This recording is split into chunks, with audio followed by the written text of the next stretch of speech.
Hi friends, இன்றைக்கி என்ன video வந்து நம்ம பார்க்க போகிறோன்னா, இது லாஸ்ட்டு சண்டே அன்றைக்கி, அதாவது பொங்கல் செலிப்ரேஷன்லாம் முடிச்சுட்டு சனிக்கிழமை அன்றைக்கி நைட்டு வீட்டுக்கு வந்தோம். இது அடுத்த நாள் காலையில் சண்டே அன்றைக்கி வீடியோ எடுக்க ஸ்டார்ட் பண்ணேன். ரெகுலர் ரொட்டீன் தாங்க. ஊருக்கு கிளம்புறதுக்கு முன்னாடி ரெகுலராக எப்போதுமே நம்ம கிச்சன் வீடு எல்லாமே ஓரளவு நீட் பண்ணி அழகாக வச்சுட்டு தாங்க வந்து போவேன். அப்படி பண்ணால் தான் வந்து ஊர்லேருந்து வந்தாலுமே நம்ம ரிலாக்ஸாக நம்மளோட வேலையை வந்து ஸ்டார்ட் பண்ண முடியும். நம்ம போட்டபடியே அப்படி அப்படியே வந்து போட்டுட்டு ஊருக்கு போயிட்டு வந்தோம்னா, வந்ததுமே நம்மளுக்கு கண்ணம்னான்னு கிடக்கிறத பார்த்தா ரொம்ப டென்ஷன் ஆகிடும். ஆல்ரெடி ஊருக்கு போயிட்டு வந்து டயர்டாக வர வந்து இருக்கும். நம்மளுக்கு வேலை செய்கிற இன்ட்ரெஸ்ட்டே வந்து வராது. ஆனால் தான் நான் எப்போதுமே ஊருக்கு கிளம்புறதுக்கு முன்னாடி ஓரளவு எல்லாமே க்ளீன் பண்ணி வச்சுட்டு தான் வந்து நான் போவேன். இன்றைக்கி காலையில் கொஞ்சம் லேட்டாக தான் வந்து எழுந்திருச்சேன். இன்றைக்கி டிஃபன் எதுவும் வந்து பண்ணலங்க. ஊர்லேருந்து எடுத்துகிட்டு வந்த வாழைப்பழம், கொஞ்சம் ஸ்நாக்ஸ் எடுத்துகிட்டு வந்திருந்தேன். அப்புறம் டீ போட்டு குடிச்சு அதெல்லாம் வந்து சாப்பிட்டுக்கிட்டோம். ஃபஸ்ட்டு மிஷினில் ஒரு சிங்கிள் துணி போட்டு விட்டுருக்குறேன். அது ஊருக்கு கிளம்புறதுக்கு முன்னாடி வந்து துவச்சி ஹால்லேயே போடலான்ட்டு வந்து வச்சுருந்த துணி தான். அப்புறம் அது எனக்கு டைம் இல்லை போடுறதுக்கு, அதனால் அப்படியே வந்து மிஷின்லேயே போட்டுட்டு போயிட்டேன். அதுதான் இப்போ தான் வந்து ஆன் பண்ணி விட்டுருக்குறேன்.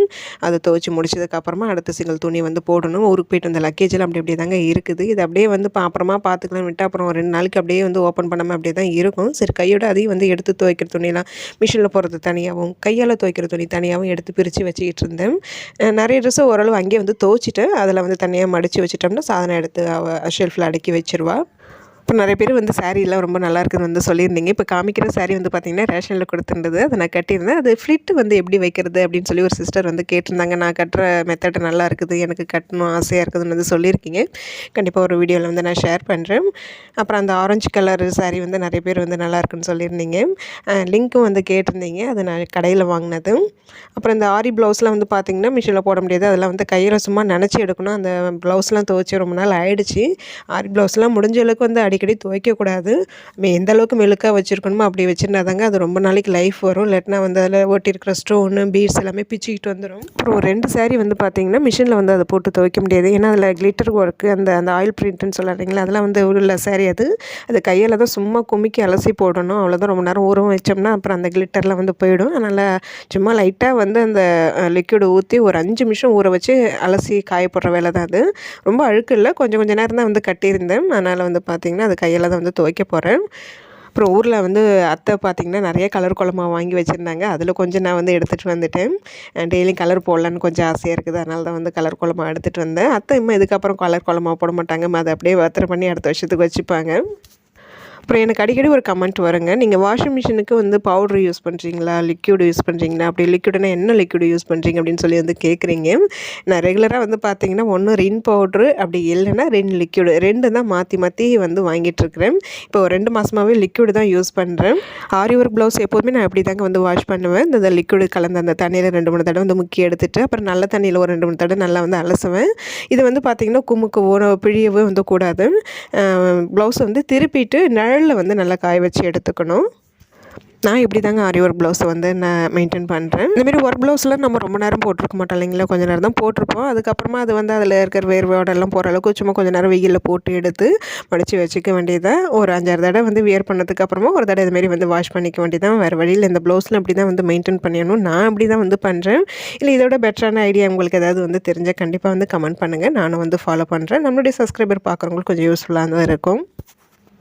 மிஷினில் துணி ஓடிட்டு இருந்தது. அதுக்குள்ளே ஃபஸ்ட்டு இந்த கையில் அலசுகிற துணியெல்லாம் அலசி காய வச்சுட்டு அதுக்கப்புறமா வந்து வெளியில் வராண்டாவில் கொஞ்சம் செப்பெல்லாம் கண்டம்னான்னு கிடந்தது. அதை அடுக்கி வச்சுட்டு பெருக்கி தள்ளிட்டோம்னா இந்த வேலையை வந்து முடிஞ்சிடும். இன்னும் அடுத்த சிங்கிள் துணி மிஷினில் போடணும்.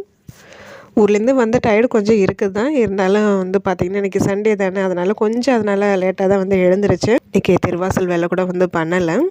ஃபஸ்ட்டு இந்த துணி வேலையை மட்டும் வந்து முடிச்சிடலான்ட்டு அந்த வேலையை மட்டும்தாங்க வந்து பண்ணினேன். அதுக்கப்புறம் மதியம் சமைச்சு சாப்பிட்டு நல்லா ரெஸ்ட்டு தான் எடுத்தேன் அன்றைக்கி ஃபுல்லாக. அதுக்கப்புறம் ரொம்ப வேலை பார்க்கல. ஈவினிங் வந்து கோயில் போயிட்டு வந்தோம். போனது 2 நாள் லீவு தாங்க. எனக்கு ட்ரெஸ்ஸு கம்மியாக தான் எடுத்துகிட்டு போயிருந்தேன், எனக்கும் அவங்களுக்கும். பசங்களுக்கு தான் கொஞ்சம் எக்ஸ்ட்ரா படைக்கிற டைமில் கொஞ்சம் நல்ல ட்ரெஸ் வந்து போட்டுக்கலாம், அதுக்கப்புறம் மாற்றிக்கலான்னு சொல்லிட்டு எக்ஸ்ட்ரா அவங்களுக்கு தான் எடுத்துகிட்டு போய் அதனால தான் கொஞ்சம் ட்ரெஸ் நிறையா இருந்தது. அம்மா வீட்டுக்கும் சரி இல்லை மாமியார் வீட்டுக்கு போனாலும் நான் வந்து அங்கேருந்து ஏதாவது ஒன்று எடுத்துகிட்டு வரலன்னா நமக்கு தூக்கம் வராது. அதுமாரி அம்மா வீட்டுக்கு போயிருந்தப்போ அம்மாகிட்ட ஆல்ரெடி வந்து கொத்தரங்காய் வத்தலும் கிடரங்காய் ஒருக்காய் வந்து போட்டு வைக்க சொல்லியிருந்தேன். கிடரங்காய் ஒருக்காய் சாப்பிடும் போல் ஆசையாக இருந்தது. அதனால் சும்மா ஒரு காய் மட்டும் பெருசாக காய் வாங்கி போட்டு வைமா அப்படின்னு அது போட்டு வச்சுருந்தாங்க. அப்புறம் கொத்தரங்காய் வத்த 1 கிலோவோ என்னமோ வாங்கி போட்டிருக்கிறாங்க. இங்கே நம்மளுக்கு தான் குரங்கு தொல்லையாக இருக்குது, நம்மளால போட முடியலங்கிறனால அம்மாட்ட சொல்லியிருந்தேன். அங்கே வந்து பார்த்திங்கன்னா இங்கே இருக்கிற அளவுக்கு அங்கே குரங்கு இருக்காது. இருந்தாலும் எப்போயாவது வந்ததுன்னா ஒரு 2 3 நாளைக்கு தொடர்ந்து ஆட்டம் போட மாட்டேக்கு. அவங்க அம்மா வந்து அந்த வத்தை போட்டிருக்க நேரம் பார்த்து குரங்கு வந்து வைக்கலைங்க, எல்லாத்தையும் நாசி பண்ணிடுச்சு. மிச்சம் மீந்தது இவ்வளோதான் அப்படின்னாங்க. நான் அப்புறமா லீவுக்கு வரும்போது நிறைய போட்டு வைக்கிறேன் அப்படின்னு சொல்லியிருந்தாங்க. இருக்கிறத மட்டும் எடுத்துகிட்டு வந்துட்டேன். ஊறுகாய்க்கு வந்து இந்த எண்ணெய் வந்து கொஞ்சம் பத்தலை, இந்த தாளிக்கல, கொஞ்சம் எண்ணெய் ஊற்றி தாளிச்சிக்கன்னு சொன்னாங்க. நம்ம அதை வந்து பண்ணணும். அப்புறம் இந்த கொத்தரங்காய் வத்த கொஞ்சம் ஈரமாக தான் இருக்குது. இது நல்லா இப்போ இன்றைக்கி ஒரு நாள் வெயிலில் வந்து காய வச்சு எடுத்தாலே நல்லா காஞ்சிரும். அதுக்கப்புறம் ஊருக்கு போகிறதுக்கு முன்னாடி வந்து பார்த்திங்கன்னா காயெல்லாம் வாங்கி வச்சுருந்தேங்க. ஊருக்கு போகிற பிளான் தான் இல்லையே அப்படின்ட்டு கொஞ்சம் காயெல்லாம் வாங்கியிருந்தேன். ஆனால் வந்து பார்த்திங்கன்னா ஊருக்கு திடீர்னு கிளம்புனதுனால நான் எப்போதுமே ஊருக்கு போகிற மாதிரி இருந்தேன்னா ஃப்ரிட்ஜை ஆஃப் பண்ணிவிடுவேன். ஏன்னா இங்கே வோல்டேஜ் ப்ராப்ளம் இருக்குது, டக்குன்னு ஏறி இறங்கும். அதனாலே வந்து பார்த்திங்கன்னா ஃப்ரிட்ஜ் ஏதாவது வீணாக போய்ட்டுமேனு பயத்தில் எப்போதுமே நான் ஆஃப் பண்ணி வச்சுட்டு போயிடுவேன். காய் வாங்கினதெல்லாம் வந்து ஆஃப் பண்ணிவிட்டு ஓப்பன் பண்ணி வச்சுட்டு போயிடுவேன். காயில் வந்து பார்த்திங்கன்னா அந்த காக்கி கவரில் போட்டு வச்சிருந்ததுனால மற்ற காயெல்லாம் தப்பிச்சுது. 1 2 காய் மட்டும் வந்து பார்த்திங்கன்னா இதுமாரி லைட்டாக பூசணம் முடிச்ச மாரி ஆகிடுச்சு. ஃப்ரிட்ஜு ரொம்ப வந்து ஒரு மாதிரி ஆகிடுச்சிங்க, நான் பூசணம் முடிச்ச மாரி ஆகிடுச்சு. அது இன்னும் க்ளீன் பண்ணலை. அடுத்த நாள் தான் வந்து க்ளீன் பண்ணுவேன். ஏன்னா இப்போதைக்கு க்ளீன் பண்ணுற மூடு இல்லை. ரொம்ப அசிங்கமாக இல்லாத அளவுக்கு சும்மா ஒரு துணியை போட்டு தொடச்சி வச்சேன், அவ்வளோதான். இந்த பச்சை பட்டாணி வாங்கியிருந்தேங்க. போகி அன்றைக்கி தேங்காய் பால் போட்டு புலாவ் மாரி பண்ணலான்ட்டு பிளான் பண்ணி தான் அன்றைக்கி வாங்கியிருந்தேன். அன்றைக்கி செய்கிறதுக்கு முடியல. அப்புறம் இன்றைக்கி தான் அது அப்புறம் வந்து செய்கிறேன். தேங்காய் பால் அரைச்சி அதில் வந்து நம்ம இந்த மற்ற கேரட்டு, பீன்ஸு, பட்டாணி, உருளைக்கிழங்குலாம் போட்டு புலாவ் மாரி தான் வந்து பண்ண போகிறேன். இது ரெசிபி வீடியோ வந்து நான் எடுக்கலை. நீங்கள் கண்டிப்பாக உங்களுக்கு வேணும்னு சொன்னிங்கன்னா நான் நெக்ஸ்ட் டைம் செய்யும்போது எப்போ செய்கிறேனோ அப்போ தான் வந்து ஷேர் பண்ண முடியும். பார்த்திங்கன்னா அதுக்கு தேவையானது எல்லாமே வந்து கட் பண்ணி வச்சுருக்கிறேன். அப்புறம் அண்ணன் வந்து பொங்க வரிசை வச்ச தேங்காய் ஒரு 3 தேங்காய் இருந்தது. அப்புறம் அது வந்து வீட்டுக்கு வச்சுக்கிட்டு படைக்கிறதுக்கு 2 தேங்காய் தேவைன்னு வாங்கிட்டு வந்தாங்க. ஒரு 5 தேங்காய் போல் இருந்தது.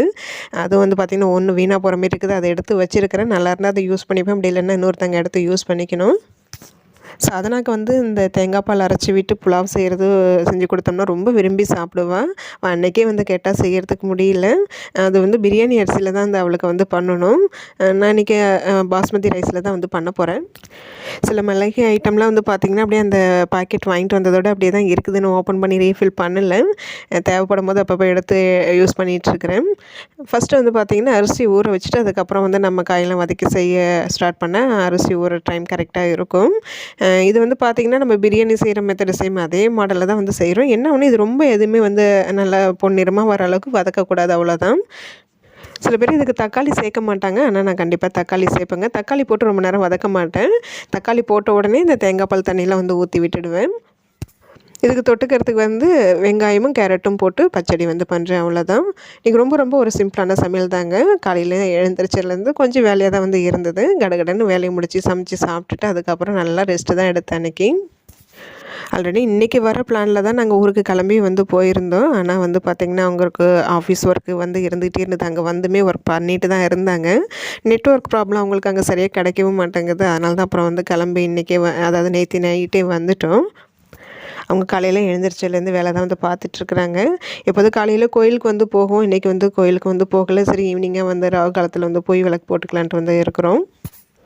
வழக்கம் போல் நம்ம சமைக்கும் போதே கிச்சன் வேலையும் ஓரளவு கம்ப்ளீட்டாக முடிச்சிடுவேங்க. சரி பாத்திரமும் விளக்கிடுவேன், கிச்சன் கவுண்டர் டாப்பும் க்ளீன் பண்ணிவிடுவேன். சமையல் வேலையோட எனக்கு கிச்சன் வேலையும் வந்து முடிஞ்சிடும். ரெகுலராக இந்த டிப் வந்து நான் ஃபாலோ பண்ணுவேன். நீங்களும் ட்ரை பண்ணி பாருங்கள். உங்களுக்கு எப்போதுமே கிச்சன் வந்து பார்க்க நீட்டாக அழகாக இருக்கும் சமைக்கும் போதும் கூட. தேங்காய் பால் புலாவ் சாதம் வந்து ரொம்ப நல்லா வந்துருந்ததுங்க. அது சூடாக இருக்கும்போது நம்ம கிளறும் போது கொஞ்சம் குழஞ்ச மாதிரி தெரியும். ஆனால் நல்லா சூப்பராக வந்துருந்தது. இன்றைக்கி வந்து பார்த்திங்கன்னா ஊர்லேருந்து வந்ததுக்கு அப்புறமா அடுத்த நாள் அது சண்டே அன்றைக்கி எடுத்த வீடியோ தான் நான் இன்றைக்கி ஷேர் பண்ணியிருக்கிறேன். இன்றைக்கி ஒரு சிம்பிளான ஒரு விலாக் தான். கண்டிப்பாக உங்களுக்கு வந்து வீடியோ பிடிச்சிருக்கும்னு நினைக்கிறேன். வீடியோ பிடிச்சிருந்தால் லைக் பண்ணுங்கள். நாளைக்கு இன்னொரு இன்ட்ரெஸ்டிங்கான ஒரு விலாகில் வந்து பார்க்கலாம்.